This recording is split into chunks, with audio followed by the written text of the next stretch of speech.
लेकर के आए हैं एक ऐसी कहानी जिसमें आपको बताया जाएगा कि अपनी जिंदगी में कुंवारे मर जाना, लेकिन इन 3 लक्षण वाली स्त्रियों से हमेशा बच करके रहना और इनसे कदापि विवाह मत करना। कभी जिंदगी में आप परेशान नहीं रहेंगे। मित्रों, ये कहानी आपको बहुत अच्छी जानकारी और सीख देकर के जाएगी। तो चलिए मित्रों, आपका कीमती समय बर्बाद ना करते हुए अब सीधे कहानी पर ही पहुंचते हैं। प्रिय दोस्तों, एक समय की बात है। किसी जंगल में तोता और मैना का जोड़ा एक वृक्ष के डाल पर बैठा हुआ था। तोता ने मैना से कहा कि हे मैना रानी, आज का समय बहुत ही बदल चुका है। मैना कहने लगी, पिया जी, ऐसा क्या समय बदल चुका है? तब तोता कहता है कि हे मैना रानी, समय इतना बदल गया है कि आजकल की स्त्रियां और आजकल की लड़कियां बहुत ही स्वार्थी बन चुकी हैं, क्योंकि स्त्रियां अपने स्वार्थ के लिए कुछ भी करने के लिए तैयार हो जाती हैं। जो काम उन्हें कदापि नहीं करना चाहिए, वो स्वार्थ के प्रति स्त्रियां कर बैठती हैं। मैना कहती है कि पिया जी, मैं तुम्हारी बात से सहमत नहीं हूं। स्त्रियां कैसे स्वार्थी हो सकती हैं? आप हमारी नारी जाति की बुराई कर रहे हैं। तोता कहता है, नहीं मैना, तुम हमारी बात पर विश्वास करो। तब मैना कहती है, नहीं स्वामी, मैं तुम्हारी बात पर विश्वास नहीं कर सकती हूं। तब तोता कहता है, ठीक है मैना, जब तुम्हें विश्वास नहीं है तो आइए हम आपके लिए एक कहानी सुनाते हैं, और इस कहानी को सुनने के साथ साथ तुमको यह विश्वास हो जाएगा कि तुम्हारी नारी जाति कितनी स्वार्थी बन चुकी है और अपने स्वार्थ के लिए कितने गलत गलत काम करने के लिए तैयार हो जाती है। दोस्तों, तभी मैना कहती है, ठीक है स्वामी, पहले आप वह कहानी सुनाइए और सिद्ध करके बताइए कि हमारी नारी जाति स्वार्थी है या नहीं है। दोस्तों, तब वो तोता अपने मैना रानी को वह कहानी सुनाता है। तोता कहता है, हे मैना, एक समय की बात है, किसी नगर में 3 दोस्त रहते थे। एक राजा का लड़का था जो राजकुमार था, एक बनिया का लड़का था और एक साहूकार का लड़का था। 3 दोस्त थे। तीनों में बहुत गहरी दोस्ती थी, क्योंकि वह तीनों साथ साथ पढ़े थे और साथ ही साथ बड़े भी हुए थे। राजा का जो लड़का था, जो राजकुमार था, उसकी शादी भी हो चुकी थी। मित्रों, एक दिन की बात है, तीनों दोस्त राजा के बगीचे में टहल रहे थे। तो राजकुमार, जो राजा का लड़का था, वह अपने दोस्तों से कहता है, भाई, कल चलते हैं और अपनी पत्नी को उसके मायके से बुला करके ले आते हैं, क्योंकि बहुत दिन हो चुके हैं और हमें अपने पत्नी की बहुत याद आ रही है। इसीलिए कल ससुराल में चलते हैं और तुम हमारे साथ चलो और हम अपनी पत्नी को बुला लाए। तब इन दोनों दोस्तों ने कहा, जो साहूकार का लड़का था और बनिया का लड़का था, इन दोनों ने बोला, भाई, तुम तो अपने ससुराल में पहुंच जाओगे और ससुराल में ससुर जी के महल में आराम से सोओगे, लेकिन हम कहां जाएंगे? तब राजकुमार कहता है, मेरे भाई, तुम कोई सराय देख लेना और एक रात की ही तो बात है, रात सराय में काट लेना और सुबह मैं अपनी पत्नी को लेकर के आ जाऊंगा और आराम से घर के लिए निकल चलेंगे। दोस्तों, राजकुमार के बात को सुन करके दोनों दोस्त, साहूकार का लड़का और बनिया का लड़का जो था, वो सहमत हो जाता है। लेकिन बनिया का लड़का जो था, वो बहुत ही चालाक और चतुर था, और जो राजा का लड़का, राजकुमार और साहूकार का बेटा, बिल्कुल भोले और नादान थे। दोस्तों, दोनों दोस्त जब सहमत हो गए तो दूसरा दिन होता है और दोनों दोस्त अपने दोस्त राजकुमार के साथ में वहां से चल देते हैं, और चलते चलते 3 दिन इनके रास्ते में लग गई। और 3 दिन के बाद में राजकुमार अपने ससुराल के पास में जब पहुंचता है, उस नगर के पास में जब पहुंचता है, तो राजकुमार अपने दोनों दोस्तों से कहता है, मेरे भाई, यहां कोई सराय देख लेना और रात उस सराय में काट लेना और मैं ससुराल जाता हूं, सुबह जल्दी आ जाऊंगा। तोता कहता है, हे मैना। राजकुमार इतना कहने के बाद अपने ससुराल के लिए चला जाता है, और इधर साहूकार का लड़का और बनिया का लड़का सराय की तलाश में निकल जाते हैं। ढूंढते ढूंढते उनको एक सराय दिखाई देती है, और सराय के जब समीप पहुंचते हैं तो उन्होंने देखा कि यहां खाने पीने की भी व्यवस्था सही है और रुकने की भी व्यवस्था सही नजर आ रही है। दोस्तों, सराय के दरवाजे पर जब वे पहुंचे तो वहां उन्होंने एक बुढ़िया को देखा। उस बुढ़िया के पास में जाकर कहने लगा, हे माता, हम इस सराय में रात व्यतीत करने के लिए आए हैं और सुबह चले जाएंगे। हमारे लिए इस सराय में जगह दे दो जो हम रात सही से काट सके। दोनों दोस्तों की बात को सुन करके वो बुढ़िया जो थी, वो कहने लगी, देखो बेटा, चाहे कहीं भी रुक जाओ, चाहे कहीं भी जाकर के रात काट लो, लेकिन इस सराय में आप ना रुके, इस सराय में आप रात ना गुजारे। तब दोनों दोस्त ने पूछा, ऐसा क्यों माता? तब बुढ़िया कहती है, मेरे पुत्र, इसमें अगर आप रुके तो आप जिंदा नहीं बचेंगे, क्योंकि आपकी मृत्यु हो जाएगी। दोस्तों, इस तरह से वो बुढ़िया जो थी साहूकार के लड़के और बनिया के लड़के को समझा रही थी। तब तक एक बहुत सुंदर लड़की, एक बहुत सुंदर युवती दरवाजे के भीतर उस साहूकार के लड़के को दिखाई दे जाती है। साहूकार के लड़का ने जब उस सुंदर युवती को देखा तब वो उस पर मोहित हो गया और उसके साथ रात में रुकने के लिए वो तैयार था। उतावला हो रहा था कि किसी न किसी तरीके से हम इसके साथ रात गुजार लें। मित्रों, इधर वो बुढ़िया समझाती रही, लेकिन साहूकार का लड़का नहीं माना। साहूकार का लड़का जो था वो अपने दोस्त से कहता हुआ चला गया कि दोस्त, तुझे कहीं जगह मिल जाए तो तू रुक लेना, पर हम तो इसके साथ में ही रुकेंगे। दोस्तों, इतना कहने के बाद में वो साहूकार का लड़का जो था उस सुंदर युवती के साथ में रुकने के लिए वो अंदर चला गया। और जो सराय में एक हॉल टाइप का रूम यानी हॉल जैसा एक कमरा था, वो बहुत गहरा और लंबा था। उसमें वो सुंदर युवती के साथ में साहूकार का बेटा चला जाता है। दोस्तों, इधर रात हो चुकी थी और सोने का भी वक्त कुछ समय में होने वाला था। दोस्तों, वो तोता मैना से कहता है, इधर साहूकार का लड़का उस सुंदर युवती के साथ में सराय के अंदर चला गया, लेकिन बनिया का लड़का बाहर रह गया, जो बहुत ही चालाक था, वह चतुर था और समझदार था। बनिया का लड़का ने उसे रोका भी, लेकिन वो नहीं माना। अब दोस्तों, बनिया का लड़का जो था वो बुढ़िया के पास फिर से पहुंचता है और कहता है, हे बूढ़ी माता, मैं आपकी बात को समझा नहीं। आपने कहा कि इस सराय में जो रुकेगा उसकी मृत्यु हो जाएगी और वह सुबह जिंदा लौट करके नहीं आएगा। इसका क्या कारण है, बताने की कृपा करें। मित्रों, तब वो बुढ़िया कहती है, बेटा, तुम उसे रोक रहे थे, लेकिन तुम्हारा दोस्त नहीं माना। मुझे डर है कि वो सुबह आपको जिंदा नहीं मिलेगा। बनिया का लड़का कहने लगा, वही तो मैं आपसे जानना चाहता हूं, माता, बात क्या है, खुल करके बताओ। तब बुढ़िया ने कहा, बेटा, ये जो सुंदर युवती आपके दोस्त ने देखी, जिसके साथ में वह अंदर चला गया, ये सुंदर युवती जो है ये एक वैश्य है और नागिन है। ये रात में अपना रूप बदल लेती है और जिसके साथ ये रात में रुकती है उसी को डस लेती है और उसको मार देती है। इसलिए हमको डर है, क्योंकि जो भी गया वो जिंदा लौट करके नहीं आया। तोता मैना से कहता है। बनिया का लड़का ये सुन करके घबरा गया और कहने लगा, हे बूढ़ी माता, हमें कोई रास्ता बताओ जिससे हम अपने दोस्त की जान बचा सके। तो बुढ़िया कहती है कि बेटा, मैं तुम्हें एक तलवार देती हूं और अगर तुम उस नागिन का वध कर सको तभी तुम्हारा दोस्त बच पाएगा। बनिया का लड़का समझदार और चतुर था, वो तैयार हो गया और कहने लगा, माता, लाइए तलवार, मैं अपने दोस्त का जान जरूर बचाऊंगा, चाहे हमारी जान ही क्यों ना चली जाए। मित्रों, बुढ़िया बनिया के लड़के को तलवार देती है और वो चुपके से सराय के अंदर घुस जाता है और जहां उसका दोस्त साहूकार का बेटा उस वैश्य के साथ में लेटा हुआ था, वही पास में एक कोने में जाकर के बैठ जाता है और इंतजार करने लगता है कि कब ये नागिन का रूप धारण करे और हम इसको मारे। दोस्तों, आधी रात का समय होने वाला था और तभी वह सुंदर युवती जो नागिन थी वह अपना रूप बदलती है और जैसे ही साहूकार के लड़के को काटने वाली होती है तो उसका दोस्त बनिया तलवार लिए तो बैठा ही था, एकदम से उसने तलवार चलाई और उस नागिन का वध कर दिया और वो सुंदर युवती मर गई। दोस्तों, इस तरीके से उसने अपने दोस्त की जान बचाई और उस मरी हुई नागिन को पलंग के नीचे रख दिया एवं छिपा दिया। दोस्तों, तब तोता मैना से कहता है, वो बनिया का लड़का जो था इतना काम करने के बाद, अपने दोस्त की जान बचाने के बाद सराय से बाहर निकल आता है और जब बाहर निकल आया तो उसने क्या देखा कि एक सुंदर स्त्री जो है वह जंगल की तरफ जा रही है।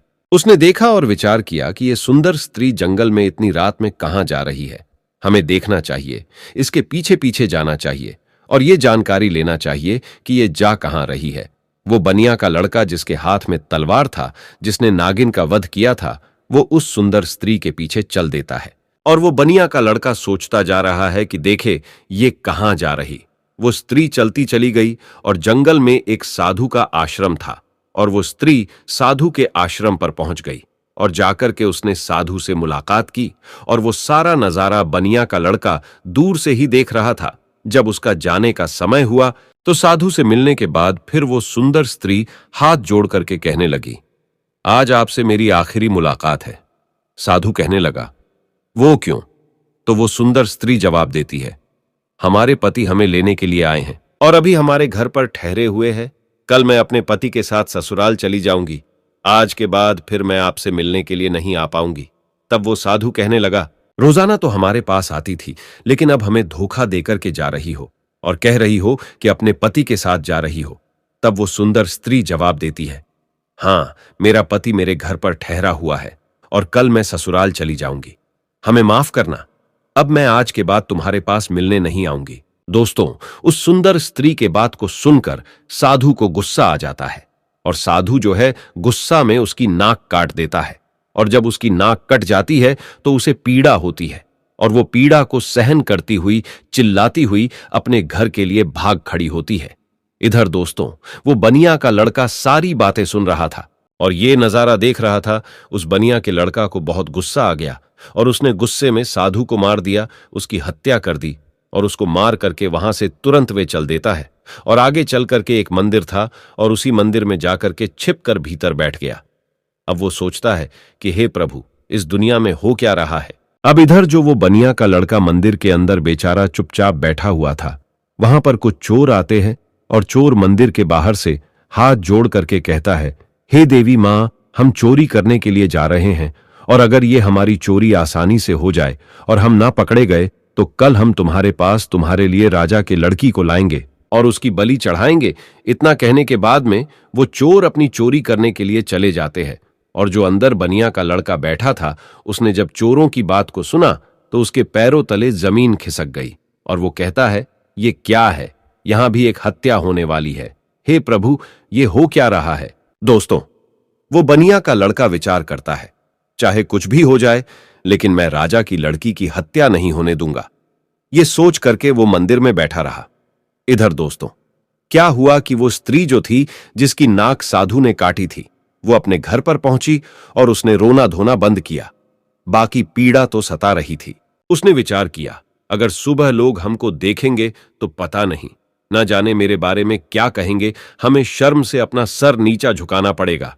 क्यों ना हम अपने पति को फंसा दे और ये कह दे कि हमारे पति ने मेरी नाक काट ली। तो वही हुआ। सवेरा होने वाला था और जैसे ही थोड़ा प्रकाश होने को था, तभी वो चिल्लाने लगी और कहने लगी कि देखिए देखिए, हमारे पति ने हमारी नाक काट ली। दोस्तों, घर वाले जो थे वो एकदम से भाग करके आते हैं और उसके पति को बंदी बना लेते हैं। जो वो राजकुमार था, जो राजा का लड़का था, उसको पकड़ लेते हैं और पकड़ करके वहां से राजा के सामने पेश कर देते हैं। राजा वो सारा वृतांत जान करके उसको जेल में डाल देता है। तब तोता मैना से कहता है, हे मैना रानी, अब आगे सुनिए क्या हुआ। इधर पूरा दिन व्यतीत हो गया। उसका दोस्त जो बनिया था, उसने पूरा दिन इधर उधर बैठ करके काट लिया और जब रात हो गई तब उसी मंदिर में जाकर के वे छिप करके बैठ गया, क्योंकि उसे मालूम था कि ये चोर राजा के लड़की को पकड़ करके जरूर लाएंगे, उसकी हत्या जरूर करेंगे, लेकिन मैं उसकी हत्या नहीं होने दूंगा। जब रात हो गई तो मंदिर में जाकर के तलवार लेकर के छिप कर बैठ गया और इधर आधी रात जब होती है तभी वो चोर राजा के लड़की को पकड़ करके लाते हैं और मंदिर के बाहर बैठ जाते हैं।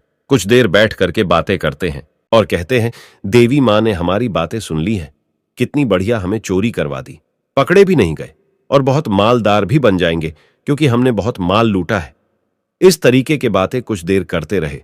फिर उनमें से एक बोला, देख भाई, अब उस लड़की को जल्दी ले जा और देवी मां के सामने उसका सिर काट देना और उसकी बलि चढ़ा देना।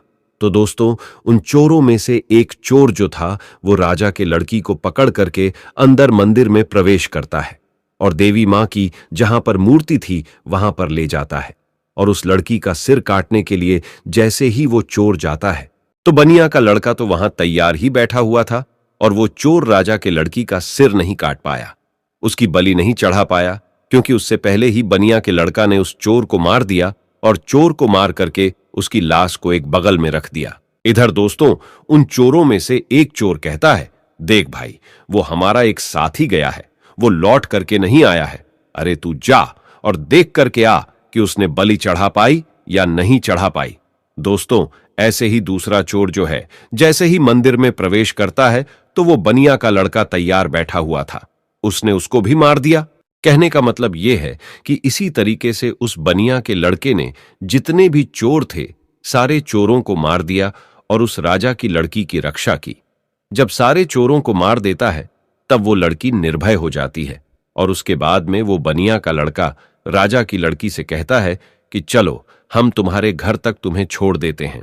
दोस्तों, राजा की लड़की घबराई हुई थी, उस बनिया के लड़के के साथ में चल देती है, और इधर राजा की जो लड़की थी वो बनिया के लड़के से प्रेम करने लगी और कहने लगी कि हम तुमसे विवाह करना चाहते हैं। दोस्तों, बातों ही बातों में वो लोग राजा के घर तक पहुंच गया, और घर के दरवाजे पर जैसे ही पहुंचा तो बनिया का लड़का ने मना कर दिया, नहीं, मैंने तुम्हारी रक्षा की है, इसका मतलब ये नहीं है कि मैं तुमसे विवाह करूं, मैं ऐसा कदापि नहीं कर सकता। राजा की लड़की को गुस्सा आ गया और कहने लगी, अगर आप हमारे साथ शादी नहीं करेंगे तो मैं आपको जेल में डलवा दूंगी। बनिया का लड़का कहने लगा, जैसी आपकी मर्जी, लेकिन मैं शादी नहीं करूंगा। दोस्तों, तभी राजा की लड़की दरवाजे पर चिल्लाती है और कहती है, बचाओ, ये हमको पकड़ करके ले जाना चाहता था और ये हमारी इज्जत लूटना चाहता था। दोस्तों, राजा के लड़की को चिल्लाते हुए सैनिकों ने देखा तो सैनिकों ने भाग करके उस बनिया के लड़के को पकड़ लिया और राजा के सामने पेश कर दिया और कहा कि राजा साहब, ये तुम्हारी लड़की की इज्जत लूटना चाहता था, ये आपकी लड़की को पकड़ करके ले जाना चाहता था। वो तो आपकी लड़की चिल्लाने लगी, इसलिए मैंने बचा लिया। अगर वो नहीं चिल्ला पाती तो ये आपके लड़की के इज्जत के साथ खिलवाड़ कर देता। दोस्तों, ये सुनने के बाद राजा को क्रोध आ गया और उसने पकड़ करके उस बनिया के लड़के को जेल में डाल दिया, जहां उसके दोनों दोस्त भी मौजूद थे। जो साहूकार का लड़का था और राजा का लड़का था, वो दोस्त भी उसे मिल गए। साहूकार के लड़का को सराय वालों ने पकड़वा दिया क्योंकि इसने एक वैश्य व सुंदर युवती का वध किया, इसलिए वो भी वहां जेल में मौजूद था। अब तीनों दोस्त जेल में जाकर के मिल जाते हैं और एक दूसरे के साथ में वहां बैठ जाते हैं।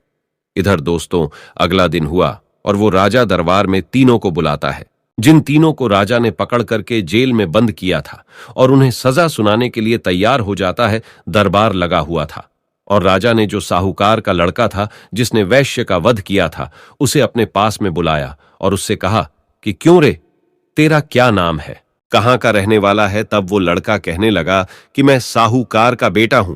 राजा कहने लगा, ये बता, तूने वैश्य का वध क्यों किया, उसे क्यों मारा। अब दोस्तों, उस साहूकार के लड़का को कुछ मालूम ही नहीं था जो वो राजा को बता सकता। उसे नहीं मालूम था कि वैश्य का वध किसने किया। वैश्य का वध साहूकार के लड़का ने किया नहीं था।